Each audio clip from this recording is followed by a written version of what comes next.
আসসালামু আলাইকুম, welcome back to my channel স্বপ্ন নূরের সংসার থেকে আমি তানিয়া নূর। প্রতিদিনের মতো নতুন আরও একটি housewife daily lifestyle blog video দেখার জন্য আপনাদের সবাইকে ওয়েলকাম করছি। ঠান্ডা ঠান্ডা ওয়েদার পেয়ে বড়দের সাথে সাথে বাচ্চারাও কিন্তু এখন নিয়মিত ঘুমোচ্ছে। আমি সকালবেলা উঠে গিয়েছিলাম, সাথে কিন্তু আরাফও উঠে গেছে। তো হালকা পাতলা নাস্তা করে ও আবারও ঘুমিয়ে গেছে। ও যেহেতু ঘুমিয়ে গেছে, আমি চিন্তা করলাম আমার যে হাতে কাজগুলো আছে ওগুলা গুছিয়ে রাখবো। আর ও এই টাইমটাতে অনেক বেশি একা হয়ে যায়। ওর আরফান স্কুলে চলে যায়, ওর বাবা কাজে বের হয়ে যায়। তো বাসার মধ্যে ও বড্ড একা হয়ে যায়। তো যখন দেখা গেছে আমার হাতে কাজ থাকে না, তখন ওকে একটু টাইম দিই। তো ও যেহেতু এখন ঘুমিয়ে গেছে, আমি আমার হাতের যে কাজগুলো ছিল সেগুলো করে নেব। গতকালের ভিডিওতে আপনারা দেখেছিলেন আমি কচুর শাক এনেছিলাম। তো আপনাদের ভাইয়া যেহেতু বাজার নিয়ে আসে, যার কারণে আমার আর বাজার করা হয় না। আমি আমার পছন্দ মতো বাজারগুলো করতে পারি না।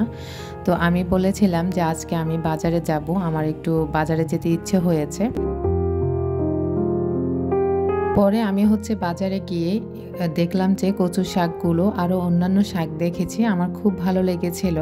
তো ওখান থেকে 2-8টি শাক নিয়ে এসেছিলাম, যদিও গতকাল রান্না করতে পারিনি, কারণ এর আগের দিনের তরকারি ছিল। এ কারণে গতকাল পটল আর মাছ রান্না করেছিলাম, যার কারণে কচু শাকগুলো আর কালকে রান্না করিনি। তো ওগুলো আমি কেটে কুটে ফ্রিজে রেখে দিয়েছিলাম, আজকে জাস্ট ধুয়ে নেব।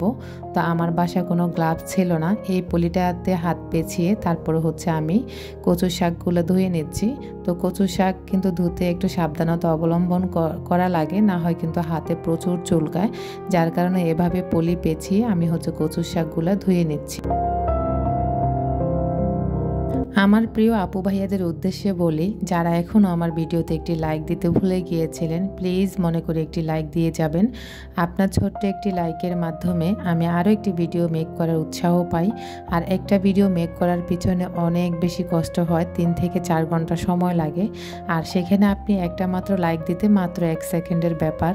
তো প্লিজ মনে করে একটি লাইক দিয়ে যাবেন। আপনি যদি আমার চ্যানেলে আজকে নতুন হয়ে থাকেন, যদি আমার ভিডিওর কোথাও কোনো অংশ আপনার ভালো লেগে যায়, তাহলে প্লিজ আমার চ্যানেলের সঙ্গে থেকে যেতে পারেন। অবশ্যই অল অপশনটা অন করে রাখবেন, আমি ভিডিও ছাড়া মাত্র নোটিফিকেশন চলে যাবে আপনার কাছে। আপনি সময় এবং সুযোগ বুঝে আমার ভিডিওগুলো দেখে নিতে পারবেন। আর যদি বেশি ভালো লাগে, তাহলে আপনার ফ্রেন্ডস অ্যান্ড ফ্যামিলির সাথে আমার চ্যানেলের লিঙ্ক বা ভিডিও লিঙ্কটা শেয়ার করতে ভুলবেন না। গরুর গোশত রান্না করতে যত ধরনের মশলা লাগে, কচু শাক রান্না করতেও তত ধরনের মশলা সবই লাগে। গ্রামে দেখেছিলাম আমার মা চাচিরা কচু শাক রান্না করার ক্ষেত্রে তারা শুটকি এবং কি মাছ ব্যবহার করত। মাছ আর শুটকি ছাড়া তারা কচু শাক রান্নাই করতে পারতো না। তো আমি কিন্তু আজকে মাছ আর শুটকি ছাড়াই কচু শাক আপনাদের সাথে রান্না করব। ইনশাল্লাহ আপনাদের সাথে পুরো রেসিপিটা শেয়ার করব। সেই পর্যন্ত আপনারা আমার ভিডিওর পাশে থাকবেন।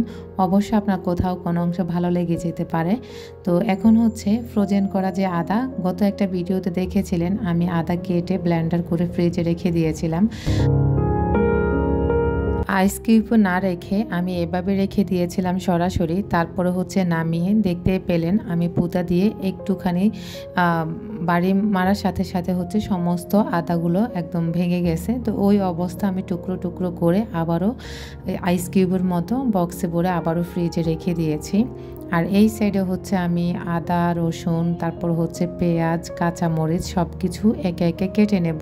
যেহেতু কচু শাক রান্না করার ক্ষেত্রে এই জিনিসগুলো একটু বেশি পরিমাণে দেওয়া লাগে, বিশেষ করে রসুনের পরিমাণটা একটু বেশিই লাগে। আমি কিন্তু ছুরি দিয়ে এভাবে কাটাকুটি করতে পারি না, আমার অনেক বেশি টাইম লাগে। এই কারণে এখন কিন্তু আমি প্রতিদিন একটু একটু করে প্র্যাকটিস করছি, যাতে করে আমার হাতটা চলে আসে। আর আমার খুব ভালো লাগে যারা ছুরি দিয়ে খুব সুন্দর করে কাটতে পারে। বিশেষ করে ওই দিন দেখলাম আমার মামাতো বোন এত সুন্দর করে ছুরি দিয়ে পেঁয়াজ কেটেছিল, আমার খুব ভালো লেগেছিল। তো আমিও চেষ্টা চালাচ্ছি, ইনশাল্লাহ হয়তো বা হাতটা এসে যাবে। এখন চলেন আপনাদের সাথে কচু শাক রেসিপিটি শেয়ার করি। ফ্রাই প্যানে কচু শাকগুলো দিয়ে তার মধ্যে হচ্ছে কিছু মসুরের ডাল ধুয়ে ভালো করে দিয়ে দিলাম। এরপরে হচ্ছে পেঁয়াজ, রসুন, তারপর হচ্ছে কাঁচামরিচ দিয়ে দিলাম। এই ক্ষেত্রে কিন্তু আপনারা চাইলে বাটা রসুনও দিতে পারেন বা থেতো করা রসুনও দিতে পারেন। তো আমি দুটো রসুনই দেব, যেহেতু রসুনের পরিমাণ একটু বেশি লাগে। তারপরে হচ্ছে স্বাদ মতো লবণ, তারপরে হলুদের গুঁড়ো, মরিচের গুঁড়ো, মাংসের মশলা দিলাম 1 চা চামচ, তারপর হচ্ছে কয়েকটা তেজপাতা, তারপরে হচ্ছে 2 পিস দারুচিনি দিয়ে দেব। এখানে কিন্তু এলাচ ব্যবহার করা যাবে না, তাহলে কিন্তু খেতে গেলে দাঁতের নিচে পড়লে খুব খারাপ লাগবে। তো এগুলো দিয়ে আমি চুলাটা অন করে দিয়ে এখন ঢাকনাটা লাগিয়ে চলে যাব অন্য কাজে। ফিরে এসে দেখলাম একটুখানি নরম হয়ে গেছে, তো আবারও উল্টে পাল্টে ভালো করে দেব, যাতে করে সমানভাবে সব মশলার সাথে অ্যাড হয়ে যায় এবং কি সহজে কচু শাক এবং ডালগুলো সিদ্ধ হয়ে আসে।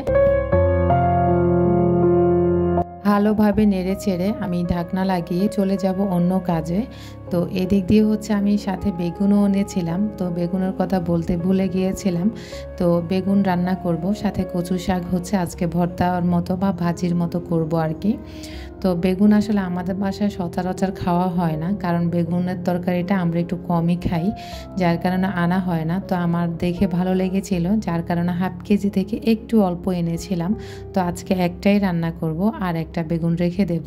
ওই যে বললাম না, আমি তো কাটতে পারি না ছুরি দিয়ে, যার কারণে আমি প্র্যাকটিস করছি যেন আমার হাতটা এসে যায়। আর চেষ্টা করাটা তো কোনো সমস্যা নেই, চেষ্টা করতে করতে ইনশাল্লাহ কোনো একদিন সফলতার দ্বার প্রান্তে পৌঁছে যাব, যার কারণে একটুখানি চেষ্টা করছি আর কি। শুধু বেগুন রান্না করলে তো হবে না, সাথে হচ্ছে বেগুনের সাথে অল্প করে একটা আলু দিয়ে দিলাম। আর এই যে আবারও হচ্ছে আমি পেঁয়াজ কুচি করে নিচ্ছি। আর ওই যে পাঙ্গাস মাছের মাথা দেখতে পাচ্ছেন, ওই মাথাগুলো দিয়ে হচ্ছে আমি আজকে বেগুন রান্না করব। বেগুনগুলো কেটে কুটে রেডি করতে করতে এদিক দিয়ে আমার কচুর শাক হচ্ছে সিদ্ধ হয়ে গেছে। তো এত বেশি ধোঁয়ার কারণে হচ্ছে দেখা যাচ্ছে না। তো আমি হচ্ছে একটুখানি নেড়ে চেড়ে দেব, যাতে করে নিচে দিয়ে লেগে না যায়। যদি লেগে যায় তাহলে কিন্তু কচুর শাক খেতে আর ভালো লাগবে না। তো দেখলাম খুন্তি দিয়ে হচ্ছে না, আমি হচ্ছে ডাল ঘুটনি দিয়ে একটুখানি ভালো করে ঘুটে নেব, যাতে করে খুব সহজে নরম হয়ে যায়। একদম সিদ্ধ হয়ে গেছে, এখন শুধু মিহি করার পালা। ডাল ঘুটনি দিয়ে ঘুটার পরে একদম মিহি হয়ে গেছে। এখন শুধু আবারও ভালো করে নেড়ে চেড়ে উল্টে পাল্টে দেব, যেন একদম পাতিলের নিচে দিয়ে লেগে না যায়। কারণ কচু শাক এই অবস্থায় আসলে অনেক বেশি উতলে উঠে উপরের দিকে, আর চোখে মুখেও ছিটকা পড়ার অনেক বেশি ভয় থাকে। আর এই যে মিহি হওয়ার পরে আমি ঢাকনাটা লাগিয়ে রেখে দিলাম অন্য সাইডে। কচুর শাকে এবার বাগার দেওয়ার পালা। এখানে আমি পরিমাণ মতো বেশি করে একটু তেল দিয়েছি, সাথে পেঁয়াজ, থেতো করা রসুন, তারপর হচ্ছে কিছু শুকনা মরিচ কেচি দিয়ে কেটে দিচ্ছি, যাতে করে সুন্দর একটা ফ্লেভার পাওয়া যায়। তো এই যে আমি নেড়ে চেড়ে একদম ব্রাউন কালার করে নেব। আর এই অবস্থায় হচ্ছে আমি কচুর শাকগুলো ঢেলে দেব। ফ্রাই প্যানে ঢালার পর বাগারের মধ্যে দেখলাম যে অনেক বেশি উতলে একদম চারিদিকে ছড়িয়ে ছিটিয়ে যাচ্ছে। এই কারণে আবারও বড় ক্যাসেরোলের মধ্যে ঢেলে নিয়ে আবারও বাগারের সাথে ভালো করে মিক্সড করে নেব। ব্যাস, আমার রান্না কিন্তু হয়ে গেছে। এখন শুধু আরেকটু শুকিয়ে নেব। এখন হচ্ছে ফাইনালি আমি একটা বাটির মধ্যে সার্ভ করে নেব। আর খুব ভালো লাগছে আজকের এই রেসিপিটি। যদি আপনাদের ভালো লাগে আপনারাও করে খেতে পারেন। এত বেশি ভালো লেগেছিল, আলহামদুলিল্লাহ আলহামদুলিল্লাহ। মনে হয়েছে আমি আল্লাহ পাকের দেওয়া নেয়ামত খেয়েছি। এতটাই সুস্বাদু হয়েছে এবং কি এতটাই মজার হবে আমি সত্যি কথা কল্পনাও করিনি। মাছ আর শুটকি ছাড়া আপনারা এই রেসিপিটি করে খেতে পারেন। কচু শাক মসুরের ডাল দিয়ে ভাজি করা যেটাকে বলা হয়, বা ভুনা যেটাকে বলা হয়, অনেক বেশি মজার হয়েছে। প্লিজ আপনাদেরকে বলবো আপনারা একদিন হলেও ট্রাই করে এভাবে খাবেন।